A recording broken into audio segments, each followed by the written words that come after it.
Namaste, my friends.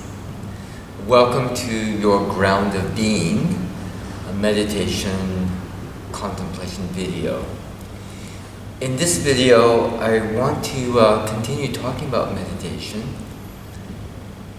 and I want to also talk about contemplation. And most people tend to focus on just the meditation, and contemplation appears to be something quite separate.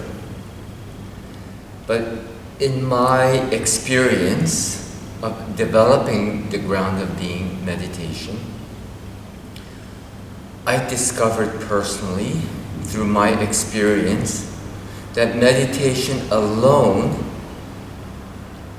is just one part. To deepen and to really get the most of our meditation, we need to bring into our meditation certain contemplation methods and practices. Because when you bring these two practices together, then the meditation starts to become so much more powerful, transformative, and insightful. When we just practice meditation, often we get stuck in a rut. And people meditate for many, many years. They do get benefits from the meditation, but there's no real transformation, no insights, no revelations. It doesn't really transform their lives.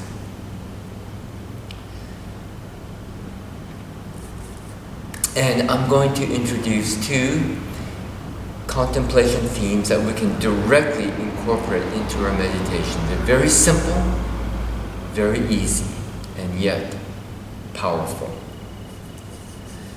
Before we practice meditation, just before you practice meditation, bring gratitude. And it's really easy. Offer thanks. You can place your hands together in Anjali Mudra or prayer hands, and closing eyes, and offer something you can be sincerely thankful for. Something that you're grateful, and can be anything. And if you can't think of anything before your meditation, and just choose that you're grateful for being alive. Just gratitude for life. And take a few moments just to immerse yourself into this feeling of gratitude. What gratitude does when we are appreciative and grateful, we're focused on what is here, what is present. Our mind is not focused on something in the future. We're focused on what is here and now. And this becomes a really powerful practice where when we are in gratitude, our heart, our mind starts to open. And this is an important part of opening up and deepening into our meditation. When we are grateful, we start to invite grace into our meditation, into our lives. And grace is the power that emanates from the ground of being and flows into us, from within us and from without us. Grace is the power from the ground of being that aligns our body, mind, our emotions, our heart, to be in harmony with the ground of being.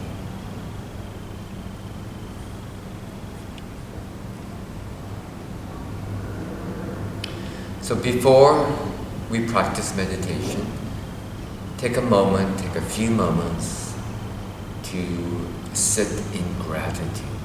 This is a powerful practice, and just doing this will change the frequency, the vibration of your meditation. It sets the stage that when we start to struggle, when we start to feel that our minds are really busy, it sets the stage for us to bring acceptance. So acceptance is a form of gratitude.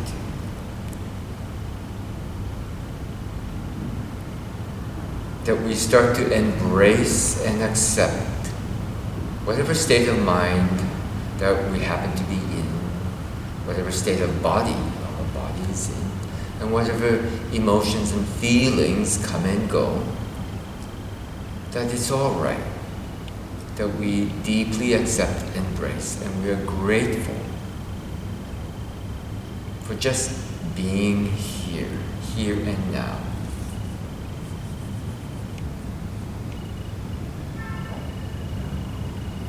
The second practice is something I suggest that we do after the meditation. So right after a meditation, I suggest a mantra. And the mantra that I suggest is something that you can create. But it has to be in the form of I am. And after the I am, we place a quality, a universal quality of the ground of being. And here are my suggestions. I am love. I am joy. I am truth. I am wisdom. I am eternal. I am infinite. I am whole. I am free. I am freedom. Notice these qualities. These are the qualities, the essences that emanate from the ground of being. And we're not saying I'm feeling joy. We're saying I am joy.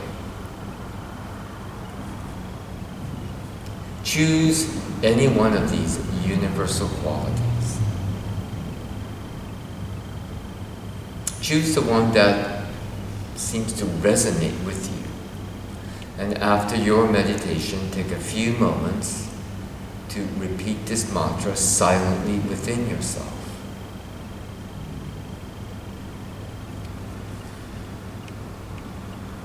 The reason this mantra is so powerful is because these mantras, the I am mantras, help to break down, help to dissolve the labels, the limitations, the paradigm, the perspectives that we place on ourselves, who we think we are.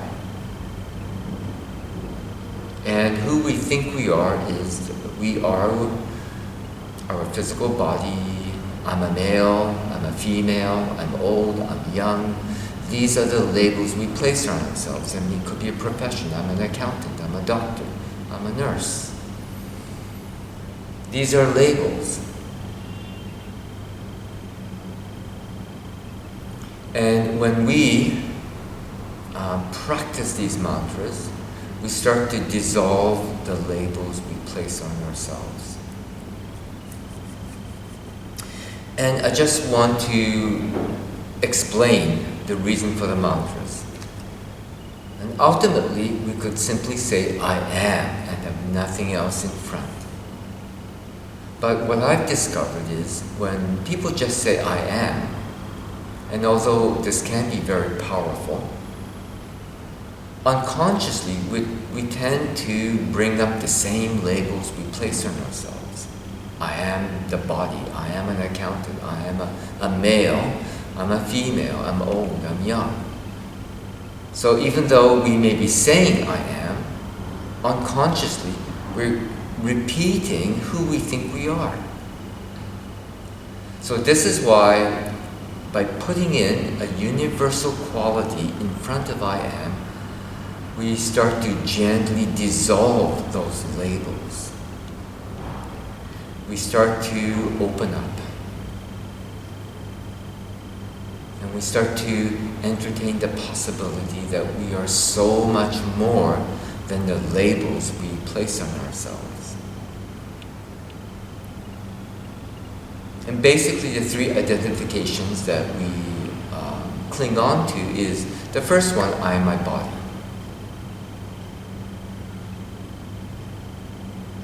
And when you strongly believe that you are your body, that creates an obstacle in your meditation, because whatever is happening with your body means that's happening to you, because you're identifying with your physical sensations in your body.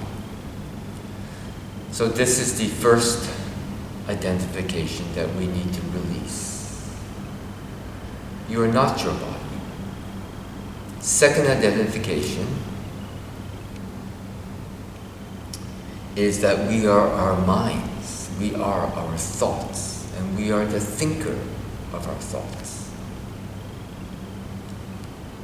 And this one's a little bit more tricky for people to disidentify from. But your mind and body are like a complex. They're intermeshed. And a big part of your mind is really connected with your brain and your physical body.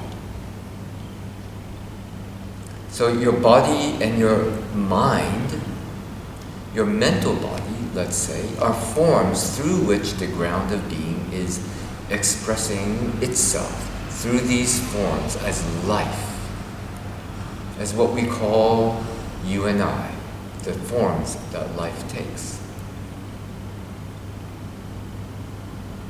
So when you strongly identify that you are your mind, and that again creates an obstacle. So whatever is happening in your mind means that's what's happening to you. And the same thing with emotions. Emotions, feelings come and go. Certainly, these are important. We need to acknowledge our thoughts, our emotions. They're part of our experience of being in this human form.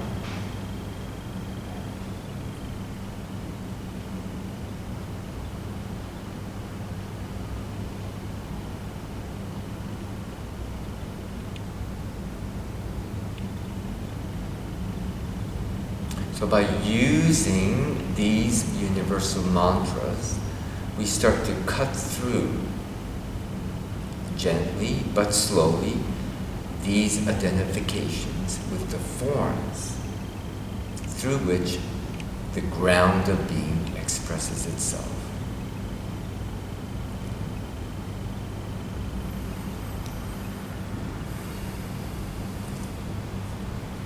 So this concludes this video. So just to recap, gratitude before you start your meditation. And secondly, at the end of your meditation, take a few moments to intone and immerse yourself in a mantra, I am, and choose the quality that resonates with you. Thank you so much. Namaste.